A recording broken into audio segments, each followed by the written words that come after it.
Well, good afternoon and welcome to the University of Regina's Research with Impact series, which is once again being delivered virtually. Today's presentation, The Economics of Cannabis by Dr. Jason Childs, is the third in our lecture series. My name is Lisa Mitchell. I'm the Associate Vice President of the University of Regina's Advancement and Communications team, and it's my pleasure to be your facilitator for today's presentation. I'd like to begin by acknowledging that we are virtually gathered on Treaty 4 territory. These are the traditional lands of the Cree, Saulteaux, Dakota, and Nakotas peoples, and the homeland of the Métis. University Advancement, together with the University of Regina's Lifelong Learning Centre, has been offering the Research with Impact series to our alumni for the past 3 years. So to those joining us for the first time, welcome. And to those of you who took in the first and second lecture series in this series, welcome back. Last week's presentation, Getting to Net Zero Greenhouse Gas Emissions by Dr. Dolter, has been posted to YouTube and can be viewed again or anew at uregina.ca/alumni. Our experiment to go virtual with our Research with Impact series has been a huge success. Unlike in-person events, going virtual has enabled us to reach and engage many of our alumni who have left Regina and are now living beyond the city and even beyond the province.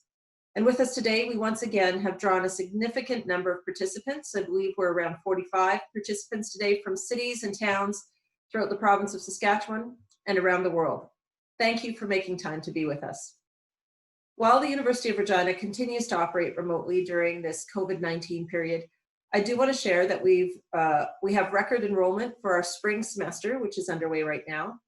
And we are also offering some optional classes and programs online for high school students, grade 12 graduates. As the high school year may have ended a little bit early, we know that some students may be interested in taking some additional prep courses for their university careers that start this fall.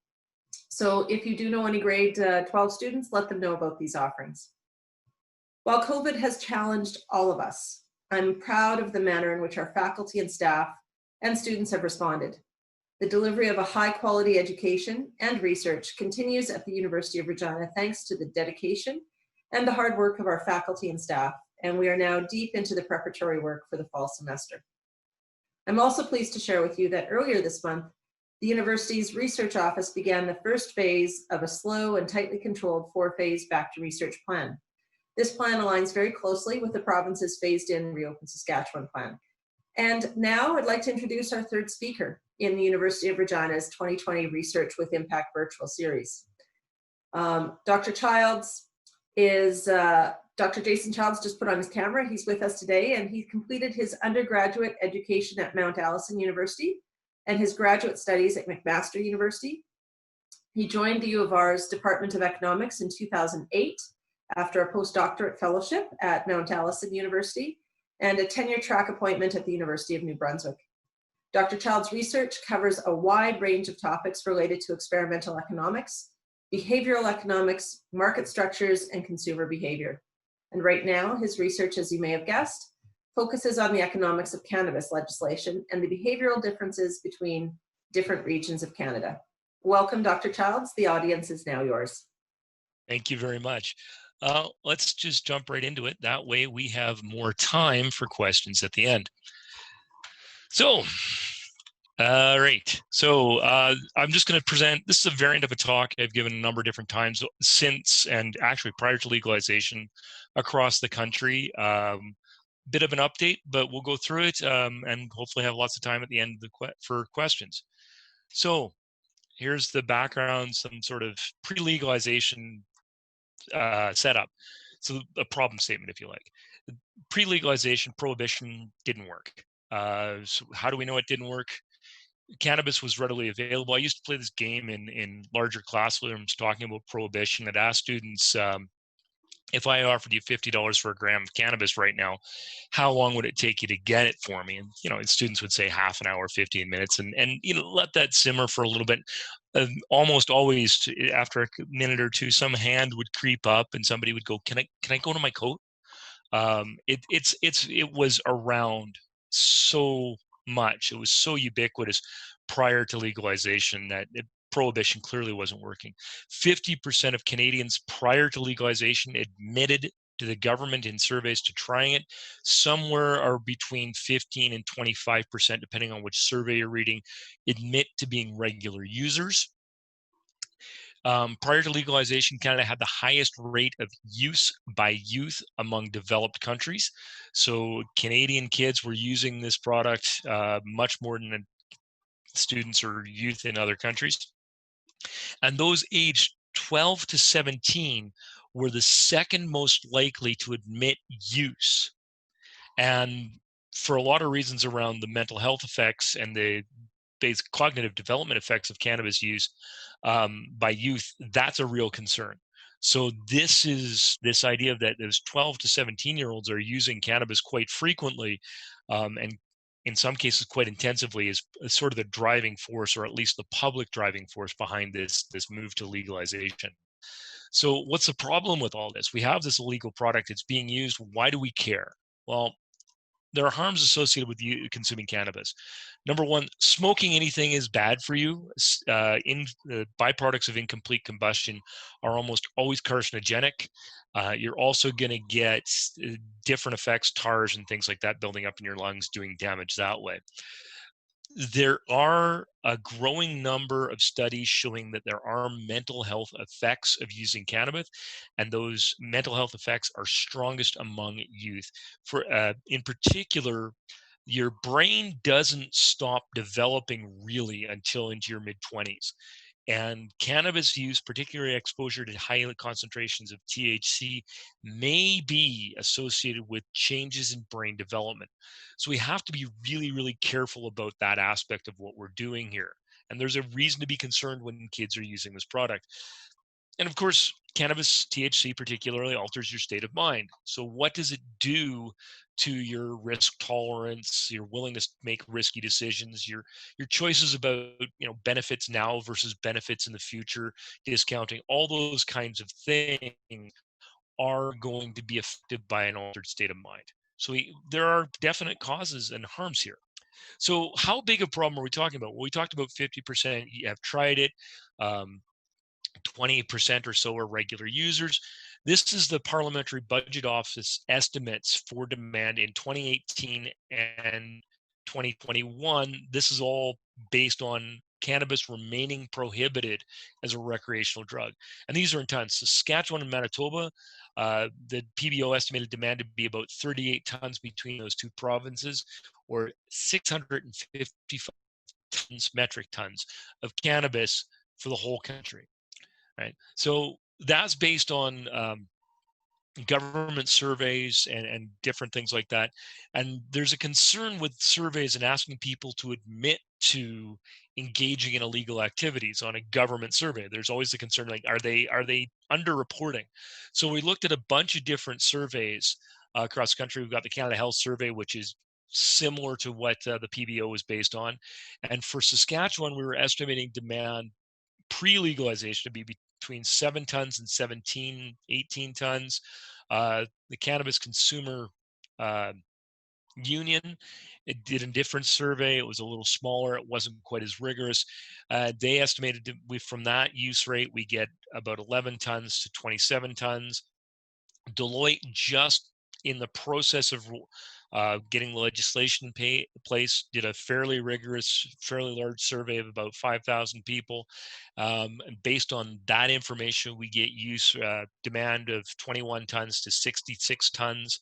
And if we look at the rate of use in Colorado and project that based on the demographics onto Saskatchewan's population, you get anywhere from about 18 tons to about 31 tons. So in our preliminary work, looking at legalization, the idea, and what was this market going to look like, or what did it look like during Prohibition, we settled on an estimate of somewhere in the neighborhood of 25 tons of cannabis consumed in Saskatchewan a year. That's a lot of weed. Now, I'm going to be using New Brunswick as sort of a counterpoint throughout this to compare it as a contrast for Saskatchewan. It's got a lot of features that suggest it's similar in a lot of ways to Saskatchewan. It's got an extractive-based economy, so ag versus fishing. You have a fairly diffuse population. You have fairly low population densities with a few major urban centers. So I'm going to be using Saskatchewan, and New Brunswick is going to be my contrast.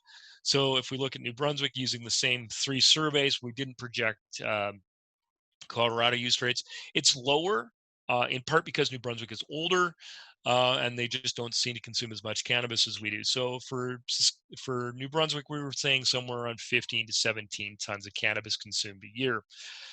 So that's what we're looking at for the size of the market. It's a big market. There's a lot of money being made in this market prior to legalization, and a lot of that money is being made by organized crime. So what's the response? What's the federal solution to this problem? We have a prohibited substance being consumed quite frequently and quite heavily. So how do we fix it? Their solution is to legalize and heavily regulate. So we're not talking about simple decriminalization where the government says basically do what you like. We're out. We're going to legalize. We're going to set up a regulatory structure around this product, and the government is going to be heavily involved in how this industry is run. So production under the Cannabis Act is now federal jurisdiction. They are under Health Canada. They oversee the licensing and regulation and standards for cannabis production, cannabis growth. So the growers, anytime you want to set up a grow up, it's a very long and involved process through Health Canada. It takes about 2 years and several $1 million to get licensed to be a large scale producer. Distribution and retail was left to the provinces. So each province in Canada and each territory has its own distribution and retail regulations and legislation. So we've got 13 different provinces and territories doing it 13 different ways. There isn't one way being done in Canada. So to talk about the Canadian cannabis market is somewhat misleading. With so many differences between the provinces and territories. The interesting thing about this is Canada's become, in a lot of ways, sort of a social scientist's dream. It's a relatively controlled experiment where you have differences in distribution and retail structures on either side of what are fairly arbitrary borders. So if, on one side of Lloydminster, you're going to get one set of rules. On another side, you're going to get a different set of rules. So, and there is no best practice. We get to invent it. Nobody knew going in, or there was no general agreement going into this legalization exercise in Canada, what the best way to do it and what the effects of different distribution and retail models were going to be. So we had to figure this out. So what we're in evaluating policy, it's really, really important that policy be evaluated on its stated objectives and its effects around those stated objectives. So we have to go back and look at the Cannabis Act and the preamble and other things like that and say, look, what were we trying to do here? One of the key objectives of legalization in the Cannabis Act is to dismantle the illicit market. Okay. None of the other objectives we want to achieve with this activity, with this policy, can be achieved if we don't dismantle the illicit market. So that's going to be my main metric for how close to success or failure the legislation and the policies around it have come. As part of that, so why do we want to dismantle the illicit market? One reason is to restrict youth access. We have this problem with youth access. We want to reduce the amount of youth using cannabis and using it heavily. We want to minimize harm. There is always concerns about the quality and the safety of cannabis coming to consumers via the illicit market. It may not have undergone the same sort of rigorous quality control testing we think we'd like. It may be treated with different chemicals, anything from Roundup to fentanyl inclusions, things like that. So we've got to be really, really concerned about the quality of the product we're talking about. So we want to restrict access by youth. We want to minimize harm. Those are the stated objectives. The only way we're going to achieve those objectives is if we dismantle or eliminate the illicit market. Okay. There's also, in doing government policy analysis, you always want to be careful of what the implicit objectives are. And I think it's pretty clear there is an implicit objective here. Wasn't that well hidden, if you like. Colorado did really well. Colorado legalized recreational cannabis use in 2014, and they ended up making a lot of money out of this. So as of April this year, Colorado's made $1.3 trillion in revenue from taxing legal cannabis sales. Now, Colorado's got about 4 to 5 times the population of Saskatchewan, so I don't think it's reasonable to expect those numbers. But just for contrast, SLGA in 2019 made roughly $250 million from selling liquor. So liquor sales in Saskatchewan generate somewhere on the same order of revenue for the provincial government as cannabis sales do for Colorado. So it would be nice to see another 60, 70, $100 million coming into provincial coffers through the taxation of legal cannabis. So I think we need to keep that in the back of our minds as well when we're thinking about the policy and what it's going to do and how it's going to work. So what was the Saskatchewan model? So we've got the federal government regulating production under Health Canada, and we've left it to the provinces to do their own thing. Well, Saskatchewan, they did 51 private retail outlets. So all the retail in Saskatchewan is privately owned and privately operated. 51 plus, the initial allotment was 51 licenses. Those were granted via lottery after a vetting process. They've since changed their mind and they've since opened it up and said we're not going to have a restricted number of licenses, although to the best of my knowledge we haven't seen a massive uptake in new licenses under the expansion. Municipal zoning requirements apply, so it's up to municipalities to design setbacks. You need to be this far from schools or parks or wherever children congregate or churches or what have you. So municipal zoning requirements are still in effect, just like they are for most other types of business. It's all under the oversight of SLGA. So SLGA is the one ensuring that these private retail outlets are following all the rules. They're the ones who are saying that, yeah, are you selling to minors? What are your hours of operation? All that kind of thing. Okay. This is the big difference between Saskatchewan's model and any other jurisdiction in Canada is Saskatchewan allowed private multi-channel distribution. In all other 9 provinces, at legalization, the sole distributorship was owned by the government. So the government of each of the other 9 provinces was the distributor for cannabis in that province, much like how SLGA runs liquor distribution. So most of the product comes into the SLGA warehouse and then back out. That's changing as we go forward because it's getting costly to do that. So what are the advantages of the Saskatchewan system? This system, by the way, just full disclosure, is fairly close to a recommendation made by myself and colleague George Hartner. Prior to legalization, there was a white paper produced under the Johnson-Shoyama banner on the market structure and legalization. We did recommend some degree of government distribution. That wasn't taken up, and that's fine. But just full disclosure there. So the advantages of this system is it's low government risk and highly flexible. There's a lot of research to indicate that governments aren't particularly talented in terms of retail. It's not what they're good at. They're good at regulation and enforcement. They're less talented at retail. So we're going to get much more flexibility out of the private system than we will out of the public system. So that's great, but there are always costs, right? There's disadvantages. So the government under the private system is going to have less control over the retailers and what they're doing. There are reasons to think that private retailers will be less rigorous in checking IDs, for example, or maintaining hours of operation or record keeping. And if there are profits to be made in this industry, some of those profits are going to have to be shared with the private operators. Now, that's not an issue so far, and we'll see why in a minute. New Brunswick went a totally different direction, okay? New Brunswick is totally government run from stem to stern. The retail is owned and operated by government. So all the retail workers at Cannabis NB are employed by the government of New Brunswick. The distributor is government owned and run, and the government was involved through their Economic Opportunities Agency in production as well. So we've got New Brunswick being very, very government involved.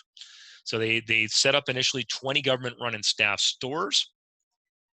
government distributor. So what are the advantages of this? You've got complete control and profit. So the government is in complete control of this industry. They can set the standards, they can set the policies, they can run everything, including HR. Okay? And that can be a benefit. Disadvantages is inflexible. Alcun and sorry, I've spent too much time in New Brunswick. I want to say everything twice there. So NB Liquor is not known for its high degrees of flexibility. It took a long time for them to get involved or seriously engaged with the craft beer revolution and things like that. It's slow, it doesn't move very quick, and it's high risk. And as we're going to see, if there are losses or something goes wrong in this industry and it's a government-owned retail and distribution system, the government is on the hook. The taxpayer ends up footing the bill for this stuff. So, just as an update here, in November of 2019, they announced, the government of New Brunswick announced its intent to sell the whole thing. They're going to sell the distributor and they're going to sell all 20 retail arms to the private sector. This was interesting because it came shortly after I had a bit of a heated exchange with the Premier of New Brunswick at a conference. And he seemed quite embarrassed about the whole situation. So I'm not claiming any credit, but I find the timing fun. So some predictions. These are predictions I made, and I've made a number of these publicly. So I'm going to tell you about definitely the ones that I was right on, and some of the ones that haven't come to be passed yet. The illicit market was not going to go gently. Okay, these people engaged in the illicit market are exceptionally entrepreneurial. They're making a fair bit of money. They're very good at what they do in terms of if they're growing, they're very good at producing product, and they produce high quality product. Many of the illicit growers are users themselves. So it's like the craft beer brewing industry in that these people really know and understand the product, and they're quite good at it. And they like what they're doing. They don't want to not do it. And because of the legislation put in place by the feds, if you have any sort of criminal record, it's very, very difficult for you to be involved in legal production right now. So all the people who really know how to grow and make this plant prosper have a really hard time participating in the legal industry. Next prediction. Prior to legalization, I was at giving a seminar in New Brunswick at Sackville. And I said, the media is in the room. And I said, New Brunswick's going to lose money. And I took a lot of heat for that. So I said, no, here we can do it's basic math. They've signed contracts saying they're going to pay $5 a gram. The illicit price is somewhere around $6 a gram. You've got $1 a gram tax levied by the federal government. You're going to lose money. So in the first year, New Brunswick lost about $15 million selling cannabis. Okay. Now, SOGA has incurred losses on the cannabis file as well. We've lost about $830,000 in 2019 on the cannabis file through SLGA oversight, and it's just the revenue hasn't come in to offset that. But I'd rather lose 800,000 than 15 million. We've seen consolidation in production. We're seeing initially in the run up in the early days of legalization, the big three, Canopy, Aurora, and Afria, were buying up a lot of smaller producers. That consolidation has taken place through mergers and acquisitions. The next round of consolidation is going to be through bankruptcies. There's not a lot of money being made in this industry right now. So a lot of people who borrowed to jump in are going to disappear. High barriers to interprovincial trade. This is something I predicted based on what happened in the early days of the beer market, beer and brewing. It hasn't come to pass. I'm quite surprised that you're not seeing provincial governments insist on local production for local consumption. We are seeing this product being shipped in and out of provinces, which is for someone who thinks free trade is probably a good idea overall. I'm pleased to see this hasn't come to pass, but I was wrong on that. Vertical integration, particularly in Saskatchewan, is highly likely. So we have Canopy under the Tweed banner running retail outlets, Afria and Aurora also running retail outlets. And that's to try and squeeze as much profit out of this industry as possible. And quite frankly, I said this in numerous media engagements in the lead up to legalization, this isn't going to be a profitable industry in the near future.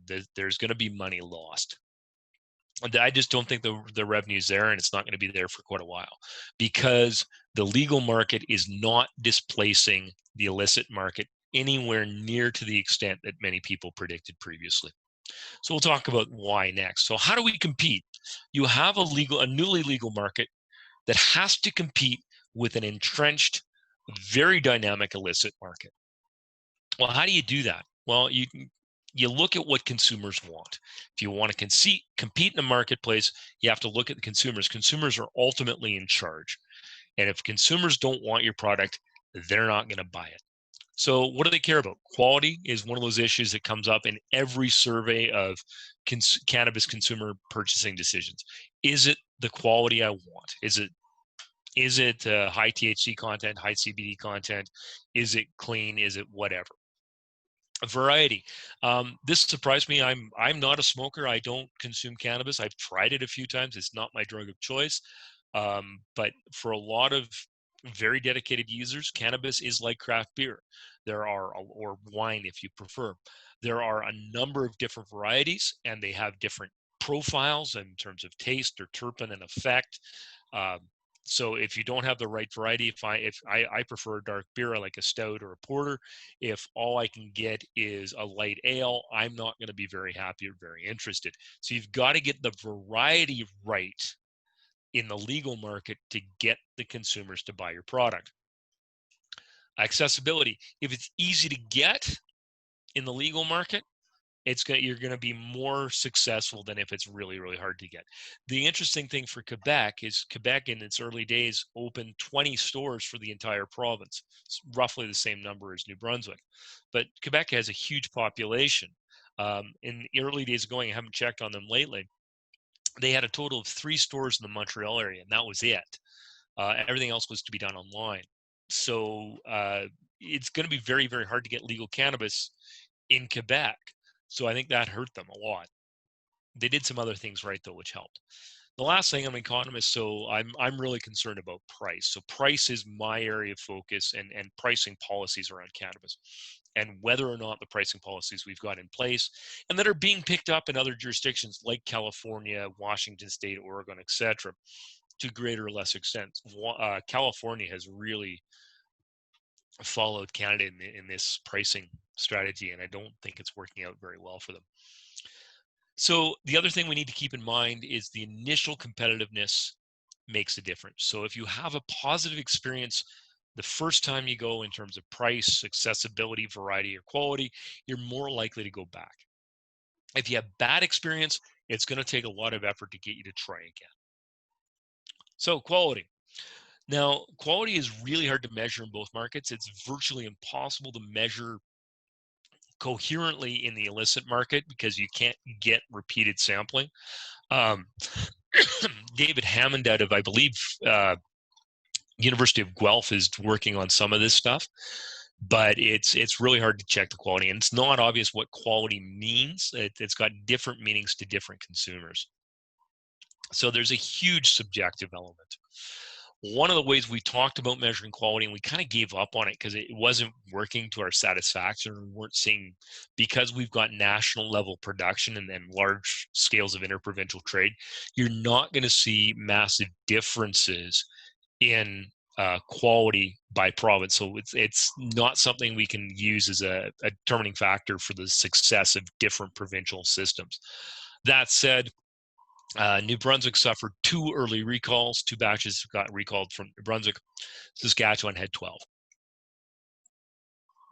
Now, some of those recalls, particularly in Saskatchewan, were about underreported THC content, so the product was stronger than labeled, and that caused that tripped a recall. So, if you want a lighter strain, you got a higher strain. That's a bad experience for you. If you like a stronger variety and you buy one because that's the best they have and it's stronger than you expected, that's a win. Variety. Again, as I said, it's a lot like craft beer for some people, particularly heavy consumers or dedicated consumers, we'll call them. For others, it's generic. It's just like beer. There are some people who are absolutely committed to a specific, very narrow variety. Other people just give me a cold one, I'm fine. So the more varieties you have available, the more likely it is you are to hit the specific preference of your consumers, particularly those heavy consumers. We'll talk about them a little more in a bit. So New Brunswick had 55 products listed early on, and from 15 different producers.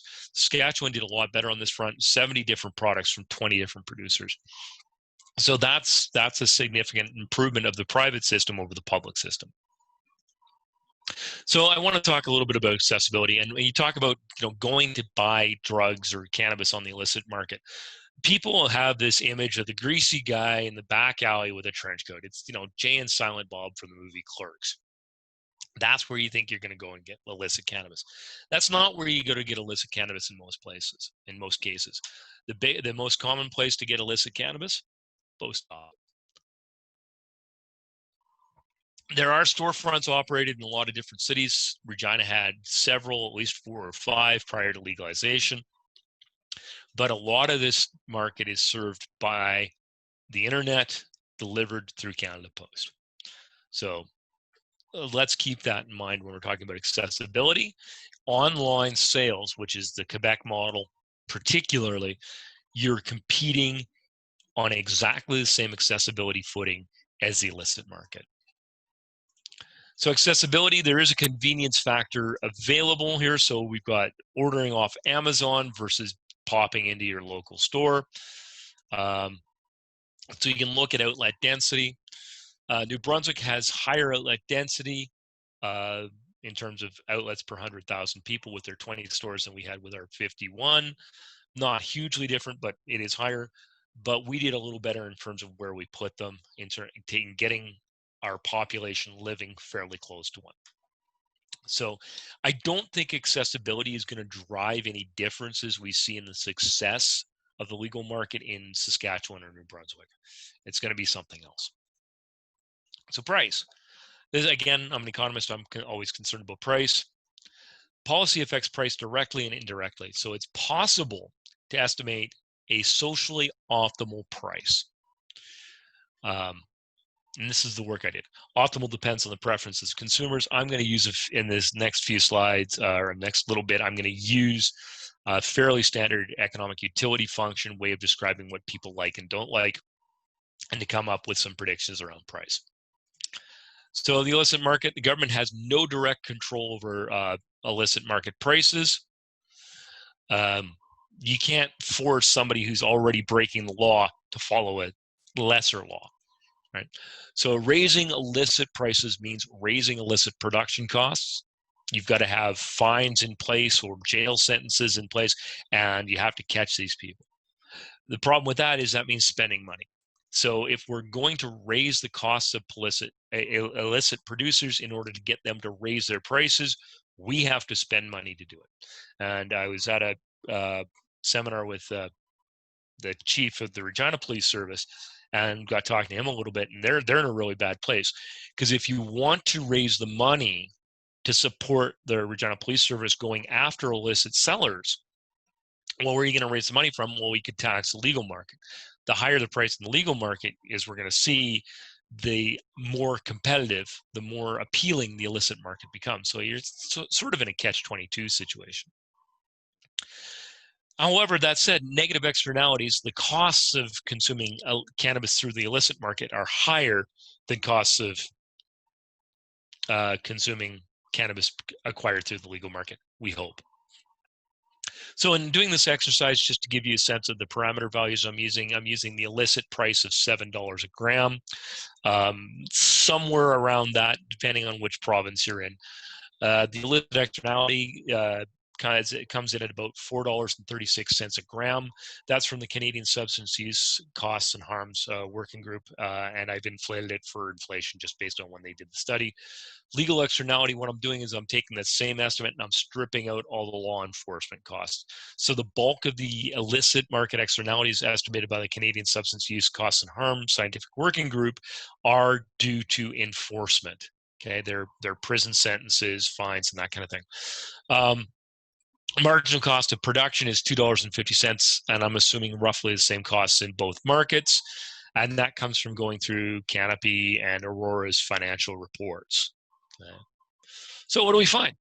Well, so we can worry about the degree of substitution. Do people view legal and illicit cannabis as identical products? So that would be way out here at 1, or do they view them as not substitutes at all?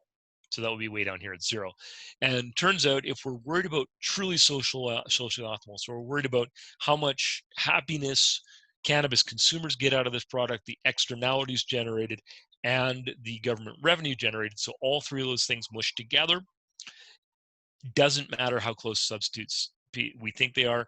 We want the legal price to be less than the illicit price. And again, if we look at, do people like legal more than they like illicit? So there's some work done by McKillop and all, Amlung, McKillop and company. James McKillop is at McMaster University's Cannabis Lab, and shows that people have a preference for legal cannabis over illicit cannabis. So if you offer them choice, they're going to take the legal over the illicit. That makes sense to me. But again, even if they treat them equally, we still want the illicit cannabis to be at a lower price than, the legal cannabis to be at a lower price than the illicit cannabis. So again, we still want to be undercutting the illicit market in terms of price. Now, if we don't worry about cannabis consumers' happiness, we think that that's a wrong thing to be concerned about. All we want to be concerned about is externalities. So we want to keep the costs of cannabis abuse down, or those harms down, and we want to generate some government revenue. There is a range of substitutability over which we want the price of legal to be higher. So if they're not very close substitutes, yes, price legal cannabis very, very highly. But as they get to be closer and closer substitutes, as people are more and more willing to switch between legal and illicit cannabis, then we get this range where we want to undercut in the legal market versus the illicit market. And again, if we worry about people like legal more than illicit, then we definitely need to undercut. We need people to like legal a lot more than illicit in order for a legal price premium to make sense as a policy. And that happens at about 1.5 times. So if people like legal cannabis 1.5 times as much as they like illicit cannabis, then we can start to talk about a legal premium. Until then, a legal premium is a bad idea. We want the legal price to be lower than the illicit price. So what are we doing? What is the policy in place? Well, as part of the legalization at the federal level, the federal government levies a $1 excise tax per gram on all cannabis priced below $10 a gram. So if your cannabis is less than $10 a gram, you give $1 to the federal government on top of the purchase price of cannabis. There's an ad valorem tax of 10% on everything priced over $10 a gram. So if you're paying $15 a gram, you give $1.50 to the federal government. This revenue for the first 2 years, and this agreement is about to expire, is shared 25-75 with the provinces for the first 2 years, with the provinces receiving 75% of the revenue generated in their jurisdiction. All right. When this was going on, when this was being negotiated, this was a pretty tough fight, because I think people on both sides clearly believed this was going to be a big money spinner. There was going to be a lot of revenue generated through this tax in a lot of the forecasts. I wasn't one of them. I said there's not going to be a lot of money in here, and because I don't think they're going to displace the illegal market, right? So implicitly, all this taxation policy is based on an intro-level economics idea of a Pigouvian tax. The idea is, if we've got this social cost that's not being considered by people making the decision to buy the product, if we levy a tax on the product, we can force people to internalize the costs that they're imposing on society when they make their consumption decision. You raise the price, people consume less. It's the exact same logic that Brett Dalter would have been talking about last time in terms of a carbon tax. If you increase the price, people consume less, and we can get closer to the socially ideal. The problem with that notion is it's based on what's called partial equilibrium analysis. And that means is we're looking at one market in isolation, or implicitly we're assuming that consumers don't switch to another product with the same or higher externalities as a result of a tax. And in the case of cannabis, I think it's pretty clear that they do. So what does all this mean when you throw in the cannabis tax, the GST, and the PST? Legal cannabis in Saskatchewan is taxed at least 21%. New Brunswick legal cannabis is taxed at least 25%. Okay, so what's the impact? Well, the impact of a tax is to raise the price. And well, what's the argument here? Well, it works. We think it works reasonably well in the alcohol markets. Now, there's some quibbling that can be done around this, but there are a lot of public health researchers who think that pricing and taxation is the correct way to manage demand, particularly for alcohol. And we generally, we see the taxes, and we're comfortable with it. We've got this model out there. The problem is alcohol is a high volume and weight to value product. So the way I conceptualize this or think about this, what does $100 a beer look like? Well, it's going to be, 96 beer. It's going to be a lot of beer. It's big and it's heavy because beer is mostly water. Okay. Whereas $100 of cannabis, well, it's at about half an ounce, depending on what kind of product you're buying. So it's not a lot of cannabis. It's a very small quantity. So, and we've had almost 100 years since we've prohibited alcohol. So what that means is we've dealt with bootlegging. I mean, there was the Saskatchewan Provincial Police, and they were doing a lot of fighting of the bootlegging during Prohibition and shortly after. So we've gotten to the point now where, having spent a lot of money shutting down the illicit market for alcohol, bootlegging is relatively rare. But the illicit cannabis market is vast and entrenched, and they're playing a totally different game than these guys were. So, how are we doing on pricing? That's a big question. Well, again, it's really hard to measure prices in the illicit market. Again, Dave Hammond and his group out of Guelph are working really hard on this. They've come up with some interesting ideas. StatsCan is also working on it, mostly through surveys. So the legal price index as of last week for cannabis was 87.6. So the illicit price index was 77.8. Don't worry about the numbers. They don't have any explicit meaning. It's just the relative values of the two that matter. So what that says is that, based on this StatsCan official measure, legal cannabis is 12.5% more expensive than illicit. Now, remember earlier from the models we're working with, I'm projecting that we want legal cannabis to be cheaper than illicit cannabis. So, but we've gone the other way. And if we look at the StatsCan crowdsourced data, the red is legal, the green is illicit, and in every Canadian jurisdiction, we see that illicit prices are a lot lower. In some cases, half of what legal prices are. So we're not doing very well in terms of hitting that socially optimal. Current SK pricing, this is just done on, there's a site out there called Weed Maps where you can search and shop both legal and illicit. So illicit pricing, you're seeing $3.50 a gram, $5 a gram. Legal prices, you're seeing $13 a gram for similar but not identical products. Okay. And cannabis NB, again, in about that $13 price point. So legal market performance. How are we doing? Well, is based on Health Canada's inventory tracking, they're basically seed to sale tracking system. In September, about 11.7 tons of cannabis were sold nationally in the legal market. The PBO estimated monthly demand, to be between 31 and 83 tons, depending on which end of the spectrum you want to take. So legal market captured between 14% and 37.7% of the market by volume. Okay, so as little as as little as 14 grams out of 100 that's consumed is coming from the legal market. The other 86 grams out of 100 is coming from the illicit market. Again, estimated demands. So we've got New Brunswick running somewhere in this range. Legal performance. Saskatchewan's doing better than New Brunswick. We're getting somewhere between 37 and just over half. New Brunswick is getting somewhere around 20 to 30% of the illicit, of the total market moving and coming through the illegal, sorry, coming through the legal market, excuse me. So what are the caveats? Well, we got to be careful.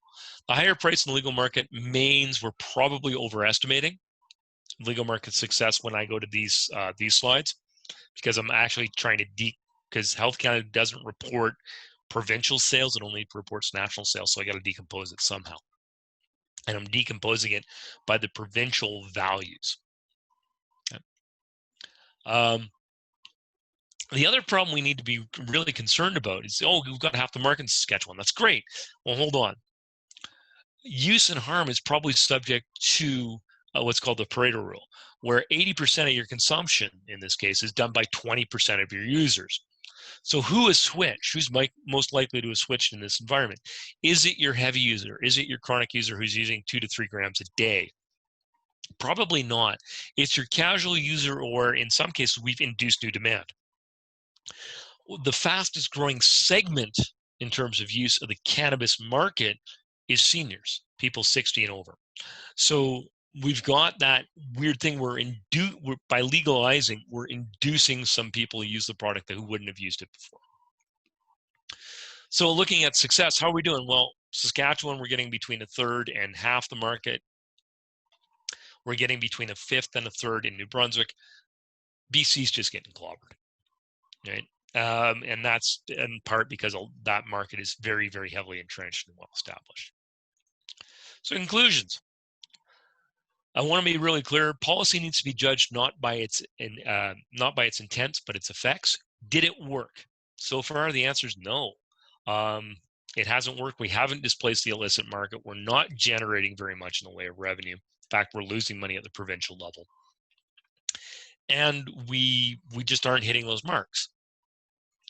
So it's going to be we've got to think about variety, quality, access, and of course, price. Price is the big one I'm concerned about, because I think it's pretty clear we aren't doing that well.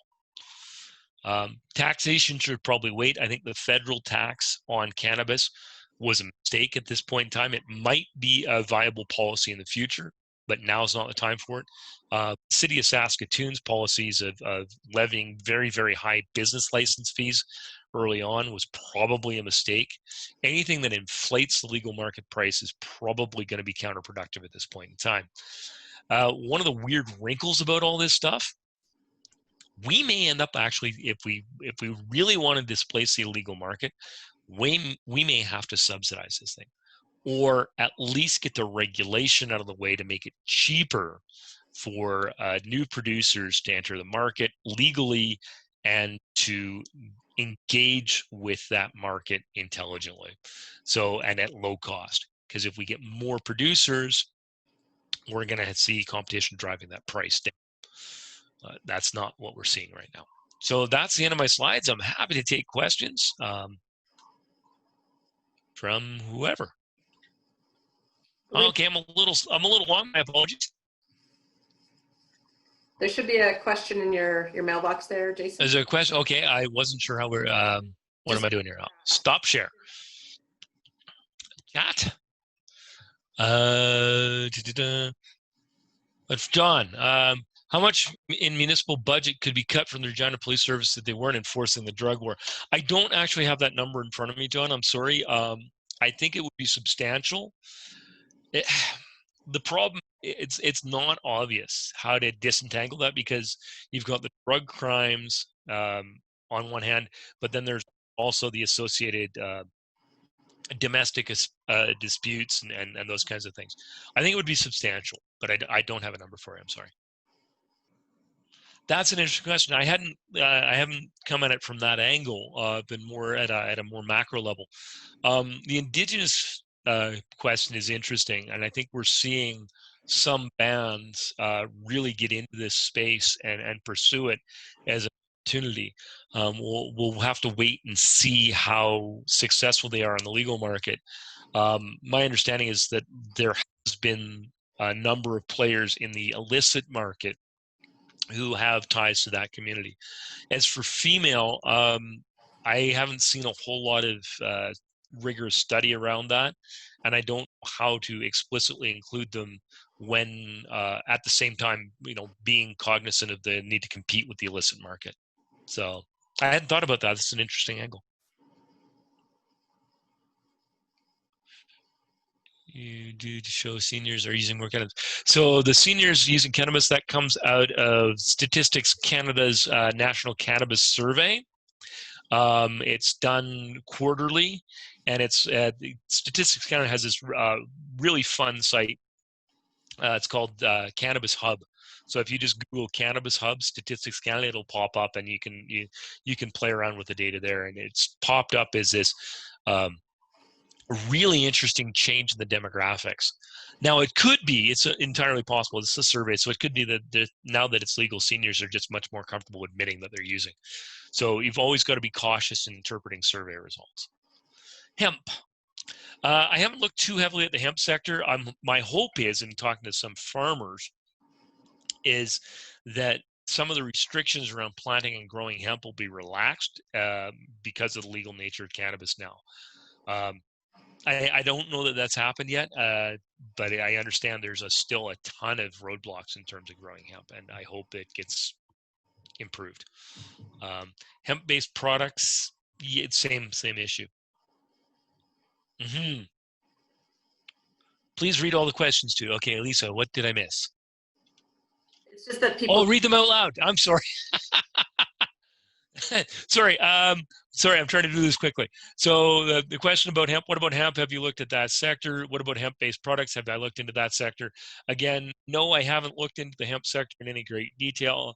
Any information I have about hemp is coming from just informal conversations with different farmers who are growing the product. And my understanding is that growing that product is still a regulatory nightmare. There's a lot of paperwork involved and regulations around it, which is unfortunate because I think there's a lot of potential for hemp in Saskatchewan and other jurisdictions as well.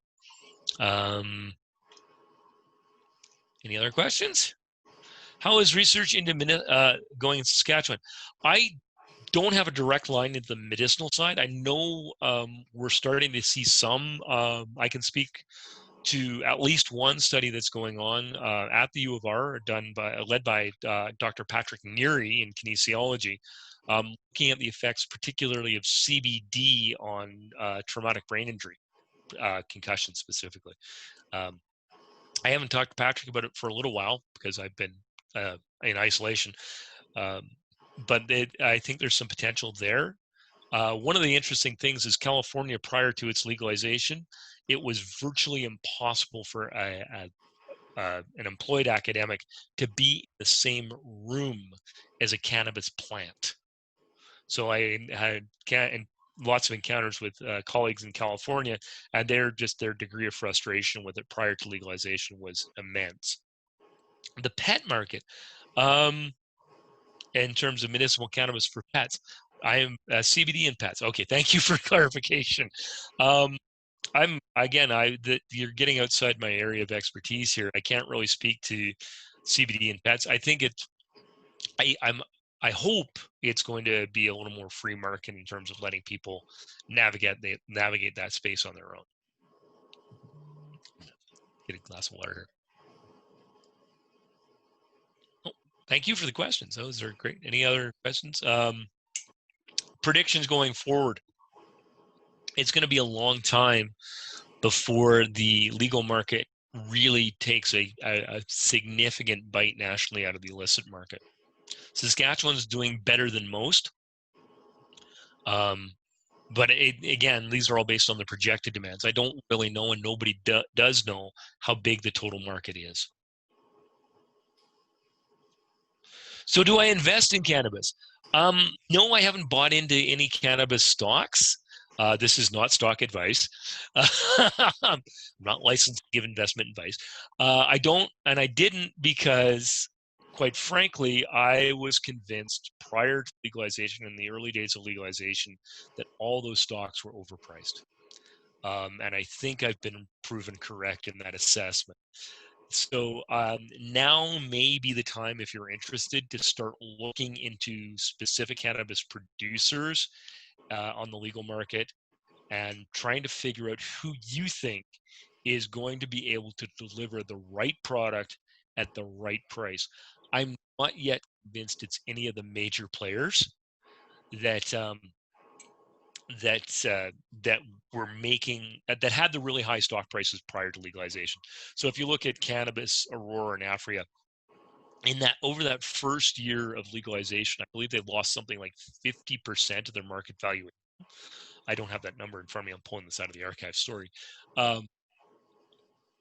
And that's because everybody thought this was going to be a slam dunk. Oh yeah, all we have to do is open up, put the legal stamp on it, and we're going to decimate the illicit market. And that just isn't the case. That hasn't happened. My investment advice, such as it is, shake your all the time. Look for a small company that is producing a product that is speaking to consumers well. And if you and take that bet. I don't think it's going to be any of the majors. Is that it for questions, Jason? I don't see any others. Thanks. Those were all good questions, guys. Sorry I don't have better answers about some of the medicinal stuff. Well, thank you, Jason, for sharing all of your wealth of information regarding the economics of cannabis. And I'm sure that there are lots more questions out there. People might get a hold of you indirectly with questions that they were maybe just a little shy to ask on today's presentation. Just want to thank everybody for joining us today. A recording of today's Research with Impact presentation by Dr. Childs will be posted to the alumni section at uregina.ca/alumni within the next day or two. So you can review it again at your leisure or pass it along to anyone else that might be interested. Feel free to share that link with others. And thank you for making this virtual experiment such a success. We are excited. We're going to announce today that we're opening our registration for the June 2020 series of Research with Impact. It will be delivered virtually as well. And we have the list of presentations here, so I'll just read them off for you today. On June 9th, which is the first day of the June Research with Impact series, we'll have stem cell research, navigating the promise of innovation and perils of premature application with Amy Zarzekny, who's our associate professor at the Johnson Shoyama Graduate School of Public Policy. A week later, on June 16th, same time, I believe, Surfing Troubled Waters, Mindfulness for Mood Management in Uncertain Times. And that's a really timely presentation by Dr. Shadi Bashai, Associate Professor in Psychology at the University of Regina. And then the third and final presentation for the June series will be on June 23rd. And the title of this one is Planet 9, the number 9, or Planet 9, N-E-I-N, Discoveries in the Outer Solar System with Dr. Sam Lawler, who is a professor of astronomy at Campion College and in the Department of Physics at the University of Regina. So watch your email for registration information. And until then, we hope that you are safe, that you are healthy, and that you can stay home if possible, and that you are continuing to practice social and physical distancing. Thank you for joining us today. Have a wonderful day, everyone. Thank you.